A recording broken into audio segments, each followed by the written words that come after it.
반갑습니다. 생명나라 성도 여러분. 오늘 32일차 약속의 여정 하나님의 말씀 같이 나누도록 하겠습니다. 오늘은 창세기 32장입니다.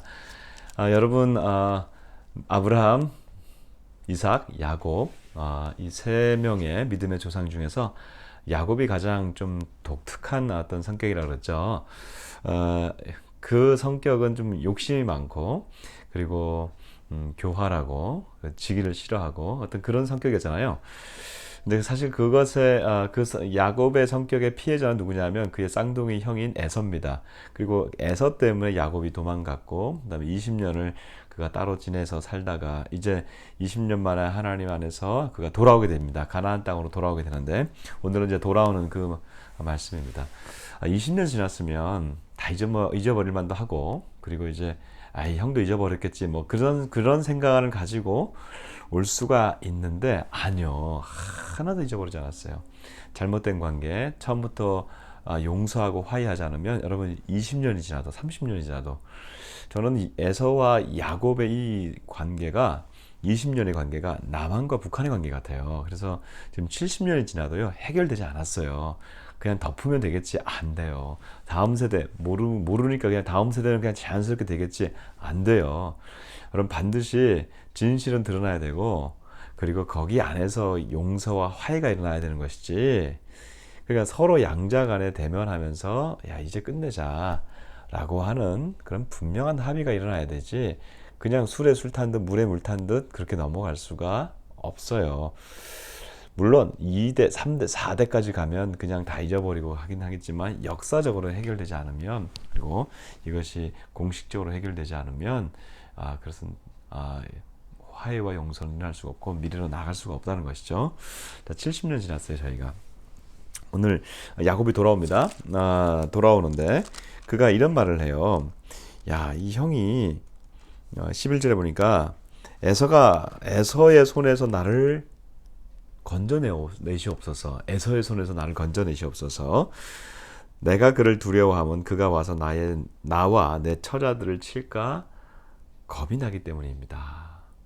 지금까지 이룬 많은 재물들도 있지만 얼마나 무섭겠어요. 와서 에서가 이제 군대를 몰고 온다고 하니까, 사람들을 데리고 온다고 하니까 이제 내 재물도 뺏기고 내 아내와 내 자식들도 다 그가 이제 망하게 하면 어떻게 될까, 그런 생각을 하지 않겠어요? 너무 겁이 나는 거예요. 그래서 하나님께 막 기도하는 거예요. 야곱이 얼마나 꾀가 많습니까? 또 이번에도 꾀를 내서 에서가 온다는 얘기를 들으니까 그가 이제 야복 강가에서 왔는데, 야복 강가에서 그가 이제 이 야복 강가에 그 강에서 그 밑에서 이제 올라오고 있는 그 에서의 그 에돔에서 올라오고 있는 이 에서를 향해서 그 14절에 보면 이렇게 돼 있어요. 예물을 택합니다. 여기서 지금 가축들이에요. 암년소가 200이고 순념소가 20이고 암양이 200이고 순양이 20이고 낙타 30 그 새끼, 암소 40, 황소 10마리, 암낙이 20마리 그 새끼 10마리. 굉장한 큰 떼죠. 이거를 에서에게 보내기로 결정합니다. 근데 에서에게 그냥 한꺼번에 다 주면 안 되겠다 싶으니까 이걸 또 때로 나눠야, 이렇게 세 개를 해요. 그러니까 둘째와 셋째라 그랬으니까 때로 나눠가지고 종들한테 이걸 띄워주면서 한 떼가 먼저 가게 하고 그 다음에 그 또 떼가 또 가게 하고, 그럼 에서가 만날 때마다 선물을 받으니까 얼마나 그 마음이 누그러지겠어요. 그리고 마지막에 그 남은 게 그의 자녀들과 그의 부인들이에요. 그리고 마지막에 그들을 다 보냅니다. 그리고 그가 그 강가, 야복 강가, 나루터라고 하는 것은 야복강에서 이제 이 강을 건너가게 되는 그 배가 있는 곳이죠. 그 나루터에서 그가 혼자서 남아 있어요. 저는 이 야곱이 혼자 남아 있는 그 나루터, 그가 그의 집에서 30년간 속였고 그리고 이제 20년간 또 바다나람에 가서 살고 50년의 그 세월을 그가 지냈지만 그의 실존적 그 어떤 두려움의 가장 극한 표현은 바로 이 야복강가인 것 같아요.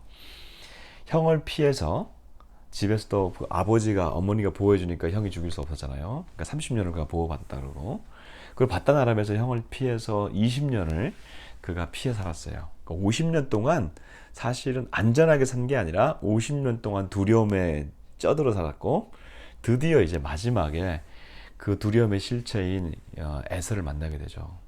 그러니까 이 야복 강가에서의 하룻밤은요, 에서의 야곱의 전 인생이 걸려 있는 그런 날이죠. 우리가 직면하기 싫고, 그다음에 회피하고 싶고, 그 문제에 대해서 나 꺼집어내기도 싫고, 내가 얘기하기도 싫고 하는 그런 깊은 문제나 상처가 있다면, 그것은 사실 우리가 치유받는 게 아니고요, 회피하는 것이지, 그건 치유가 아니에요. 사실 우리 깊은 문제는 그것을 끄집어내고 내가 대면하고 하나님 앞에서 그것을 올려드릴 때 한 거예요. 그래서 야곱이 그걸 가지고 밤새도록 기도했을 거예요. 어떡합니까? 했더니 하나님의 천사가 나타나서, 이건 하나님의 천사는 구약에서 나타날 때는 하나님의 천사와 하나님과 동일시 되거든요. 그러니까 하나님이 나타나서 에서와 함께 씨름을 한다고 그래요. 이게 씨름한다는 표현은 막 레슬링이라고 그러거든요. 예, 성경에 보면 레슬한다는데, 레슬한다는 걸 이리 인기고 저리 인기고 뭐 사람을 뉘어뜨려 가지고 제압하는 게 레슬링이잖아요. 야곱이 지금 하나님과 이렇게 제압을 합니다. 그러니까 이게 도저히 이기지 못하니까 야곱이 그냥 여기 보니까 이 천사가 야곱을 이기지 못해요. 그러니까 이게 어떻게 천사가 야곱을 이기지 못하겠습니까? 하나님이 어떻게 야곱을 이기지 못하겠어요? 그러니까 야곱이 그만큼 애를 줬다는 거예요. 저는 이 야곱의 이게 절체절명의 위기, 그리고 벼랑 앞에 서 있는 그 한 고독한 남자라고 봐요. 그러니까 나로 가게 하라 하면서 허벅지를 치죠. 그 허벅지를 치고 난 다음에 야곱이 절잖아요. 그리고 축복을 받아요. 너는 더 이상 야곱이 아니다. 움켜쥐는 자가 아니다. 너는 이스라엘이다. 저는 이 장면이 성경에서 몇 개 안 되는 아주 감동적인 장면. 다 성경에 감동이 되지만 이 장면은 너무 감동이 돼요. 너는 더 이상 야곱이 아니다. 이 50년 동안 네가 두려움을 살았냐? 이제는 너는 더 이상 두려운 존재가 아니고 너는 이스라엘이다. 이스라엘의 새로운 정체성. 여러분, 이스라엘이 얼마나 귀한 성경에서 이름입니까? 그 이스라엘을 받아들이게 되죠. 네. 그러면서 그가 내가 하나님의 얼굴을 배웠습니다.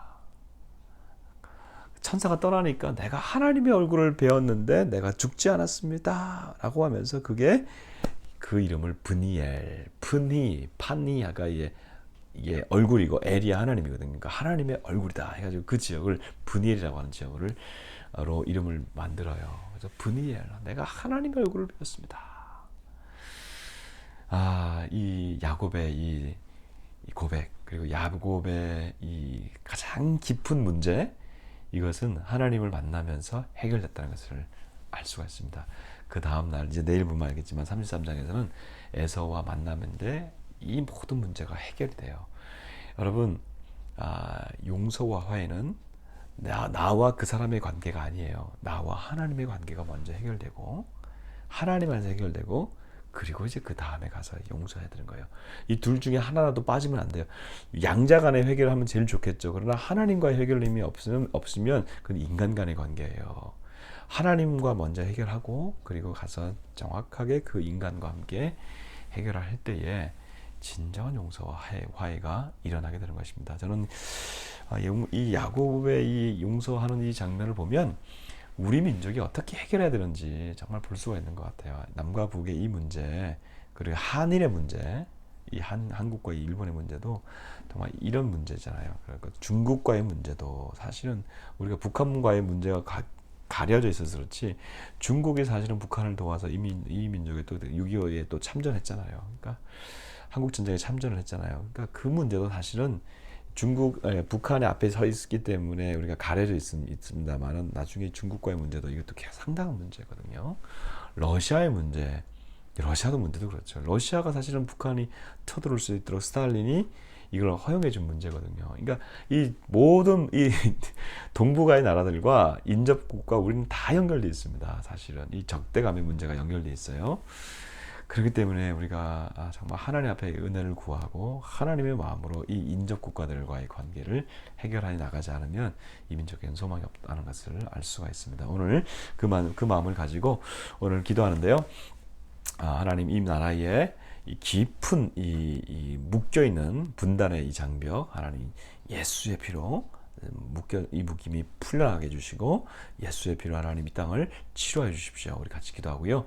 오늘은 특별히 북녘 땅을 향해서 기도하는 것은 함경북도 지역입니다.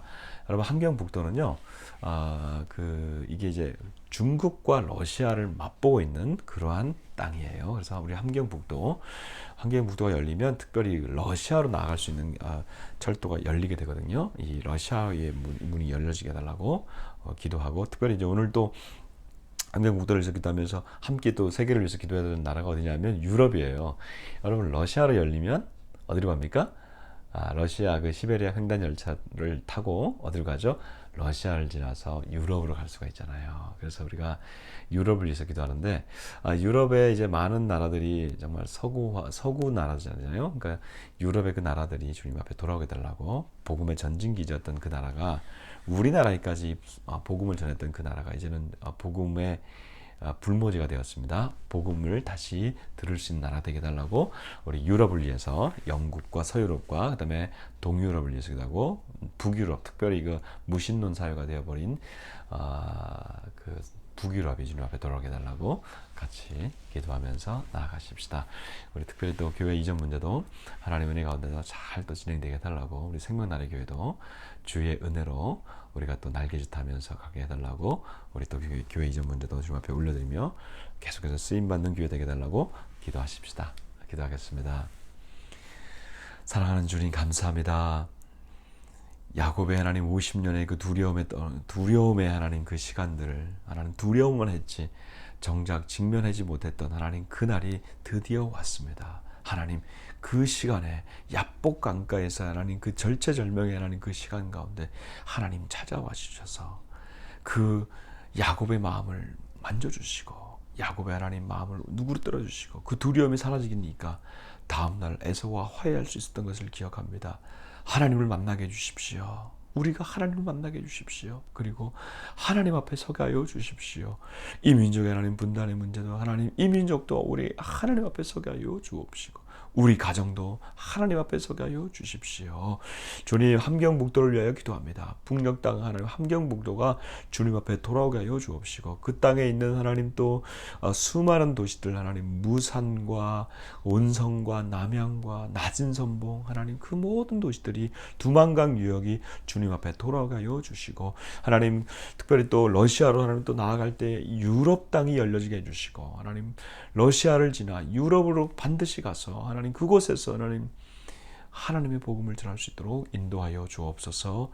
우리 생명나라들을 주님 앞에 올려드리며 예수님의 이름으로 기도드립니다. 아멘.